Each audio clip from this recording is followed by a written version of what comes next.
ನಮಸ್ಕಾರ ವೀಕ್ಷಕರೇ, ಪಾಕಸ್ತ್ರ ಚಾನಲ್ಗೆ ಸ್ವಾಗತ. ಇವತ್ತು ನಾನು ಸಿಹಿ ಗುಂಬಳಕಾಯಿ ಪಲ್ಯವನ್ನು ಮಾಡಿದ್ದೆ.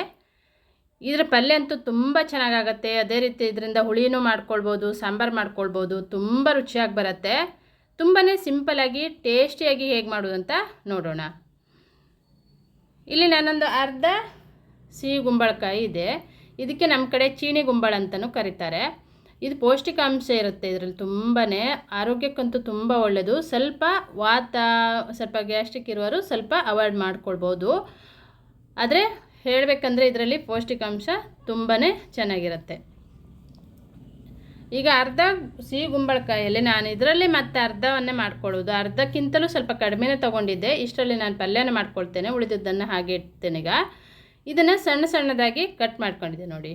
ಈ ರೀತಿ ಕಟ್ ಮಾಡ್ಕೊಳ್ಬೇಕು. ತುಂಬ ಸಣ್ಣದು ಇರಬಾರ್ದು, ಮೀಡಿಯಮ್ ಆಗಿ ಕಟ್ ಮಾಡ್ಕೊಳ್ಬೇಕು. ಬೇಗನೆ ಬೆಂದುಬಿಡುತ್ತೆ. ಹಾಗಾಗಿ ಸಣ್ಣ ಸಣ್ಣದಾದರೆ ಬೇಗನೆ ಬೇಯುತ್ತೆ, ಎಲ್ಲನೂ ಕರಗಿ ಹೋಗಿಬಿಡುತ್ತೆ. ಹಾಗಾಗಿ ತುಂಬ ಸಣ್ಣದು ಮಾಡ್ಕೊಂಡಿಲ್ಲ. ಒಂದು ದೊಡ್ಡ ಈರುಳ್ಳಿ, ಒಂದು ಟೊಮೆಟೊ, ಒಂದು 5-6 ಎಸಳು ಬೆಳ್ಳುಳ್ಳಿ, ಒಂದು ಸಣ್ಣ ಪೀಸ್ ಆಗೋಷ್ಟು ಶುಂಠಿಯನ್ನು ಕಟ್ ಮಾಡ್ಕೊಂಡಿದ್ದೆ. ಒಂದು 5-6 ಸ್ಪೂನ್ ಆಗೋಷ್ಟು ತೆಂಗಿನಕಾಯಿಯನ್ನು ತುರಿದಿಟ್ಕೊಂಡಿದ್ದೆ. ಈಗ ಒಂದು ಬಾಣಲೆ ತೊಗೊಂಡು ಒಂದು 3 ಸ್ಪೂನ್ ಆಗುವಷ್ಟು ತೆಂಗಿನೆಣ್ಣೆ ಹಾಕ್ಕೊಂಡಿದ್ದೆ. ಹಾಗೆ ಸಾಸಿವೆ ಹಾಕಿದ್ದೆ. 1 ಸ್ಪೂನ್ ಆಗೋಷ್ಟು ಉದ್ದಿನಬೇಳೆ ಹಾಕ್ಕೊಳ್ಳೋಣ. ಒಂದು 1/4 ಚಮಚ ಆಗೋಷ್ಟು ಜೀರಿಗೆ, ಒಂದು ಒಣಮೆಣಸಿನ್ಕಾಯನ್ನು ಹಾಕಿದ್ದೆ. ಸ್ವಲ್ಪ ಕರಿಬೇವನ್ನು ಹಾಕ್ಕೊಳ್ಳೋಣ. ಮತ್ತು ಇಂಗನ್ನು ಕೂಡ ಹಾಕ್ತಾಯಿದ್ದೆ, 1 ಚಿಟಿಕೆ ಆಗೋಷ್ಟು ಇಂಗು ಶುಂಠಿ ಎಲ್ಲ ಹಾಕೋದ್ರಿಂದ ಇದು ವಾತ ಇರುವವರಿಗೆ ತುಂಬ ಒಳ್ಳೆಯದು. ಇದರಿಂದ ತಿನ್ನೋದ್ರಿಂದ ಏನಾಗೋದಿಲ್ಲ. ಹಾಗಾಗಿ ಇಂಗು ಮತ್ತು ಶುಂಠಿ ಮತ್ತು ಬೆಳ್ಳುಳ್ಳಿ ಎಲ್ಲ ಹಾಕಿರ್ತೀವಲ್ಲ, ಸ್ವಲ್ಪ ಕಡಿಮೆ ಆಗುತ್ತೆ. ಈಗ ಜಜ್ಜಿ ಅಂತ ಬೆಳ್ಳುಳ್ಳಿ ಹಾಕಿ ಆನಂತರ ಸಣ್ಣದಾಗಿ ಕಟ್ ಮಾಡಿದಂಥ ಈರುಳ್ಳಿ ಹಾಕಿದ್ದೆ. ಈಗ ಶುಂಠಿಯನ್ನು ಕೂಡ ಹಾಕ್ಕೊಳ್ಳೋಣ. ಆನಂತರ ನಾನು ಟೊಮೆಟೊನು ಕೂಡ ಹಾಕ್ಕೊಳ್ತೇನೆ. ಟೊಮೆಟೊನು ಕೂಡ ಹಾಕಿ ಈಗ ಇದನ್ನು ಫ್ರೈ ಮಾಡ್ಕೊಳ್ಬೇಕು. ಈಗ ಶುಂಠಿ, ಈರುಳ್ಳಿ, ಬೆಳ್ಳುಳ್ಳಿ ಎಲ್ಲ ಹಾಕಿದ ನಂತರ ಟೊಮೆಟೊವನ್ನು ಹಾಕ್ತಾಯಿದ್ದೆ ನೋಡಿ.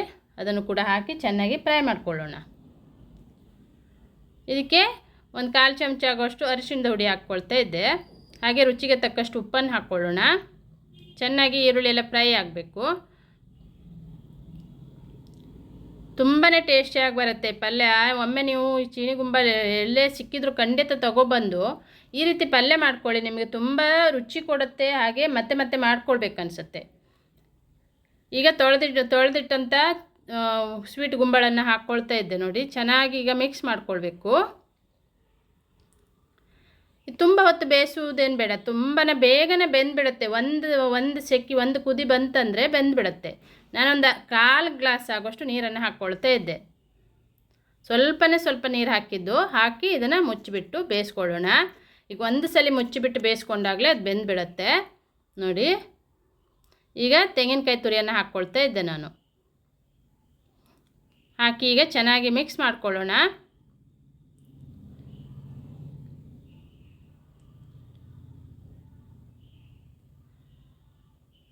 ಈ ತೆಂಗಿನಕಾಯಿ ತುರಿ ಹೊಂದ್ಕೊಳ್ಳೋ ಹಾಗೆ 1 ಸೆಕೆಂಡ್ ಇದನ್ನು ಮುಚ್ಚಿ ಬೇಯಿಸ್ಕೊಳ್ತಾ ಇರೋದು. ನಂತರ ಇದಕ್ಕೆ ಖಾರದ ಹುಡಿಯನ್ನು ಹಾಕ್ಕೊಳ್ಳೋಣ.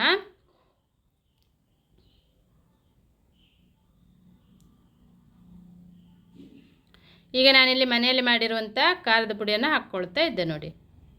ನಮ್ಮ ರುಚಿಗೆ ಅನುಗುಣಕ್ಕೆ ತಕ್ಕಂತೆ ಹಾಕ್ಕೊಳ್ಬೋದು.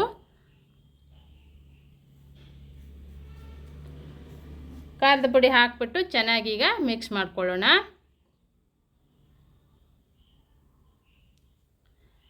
ಮಿಕ್ಸ್ ಮಾಡಿಬಿಟ್ಟು ಇದನ್ನು ಮತ್ತೆ 1 ಸೆಕೆಂಡ್ ನಾನು ಬೇಯಿಸ್ಕೊಳ್ತಾ ಇರೋದು. ಚೆನ್ನಾಗಿ ಖಾರ ಎಲ್ಲ ಹೊಂದ್ಕೊಳ್ಳುತ್ತೆ. ಈಗ ನೋಡಿ ಗುಂಬಳಕಾಯಿಯ ಪಲ್ಯನೂ ರೆಡಿಯಾಗಿದೆ. ಲಾಸ್ಟಲ್ಲಿ ಸ್ವಲ್ಪ ಕೊತ್ತಂಬರಿ ಸೊಪ್ಪನ್ನು ಹಾಕ್ಕೊಳ್ಳೋಣ. ತುಂಬಾ ಸಿಂಪಲಾಗಿ ಟೇಸ್ಟಿಯಾಗಿರುವಂಥ ಸಿಹಿ ಗುಂಬಳಕಾಯಿ ಪಲ್ಯನೂ ರೆಡಿಯಾಗಿದೆ. ಇದೇ ರೀತಿ ನೀವು ಒಮ್ಮೆ ಟ್ರೈ ಮಾಡಿ, ಇನ್ನೊಬ್ಬರಿಗೆ ಶೇರ್ ಮಾಡಿ ಮತ್ತು ಲೈಕ್ ಮಾಡಿ ಸಪೋರ್ಟ್ ಮಾಡಿ. ಫಸ್ಟ್ ಟೈಮ್ ನನ್ನ ಚಾನಲನ್ನು ನೋಡ್ತಾ ಇದ್ದರೆ ಸಬ್ಸ್ಕ್ರೈಬ್ ಮಾಡ್ಕೊಳ್ಳಿ. ಪಕ್ಕದಲ್ಲಿರುವಂಥ ಬೆಲ್ ಬಟನನ್ನು ಕ್ಲಿಕ್ ಮಾಡಿದರೆ ನಾನು ಯಾವುದೇ ಒಂದು ರೆಸಿಪಿಯನ್ನು ಅಪ್ಲೋಡ್ ಮಾಡಿದಾಗ ಅದರ ನೋಟಿಫಿಕೇಷನ್ ಬರುತ್ತೆ.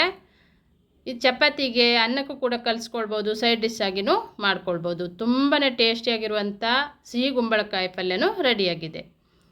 ವಿಡಿಯೋನ ಪೂರ್ತಿಯಾಗಿ ನೋಡಿದ್ದಕ್ಕೆ ಥ್ಯಾಂಕ್ ಯು.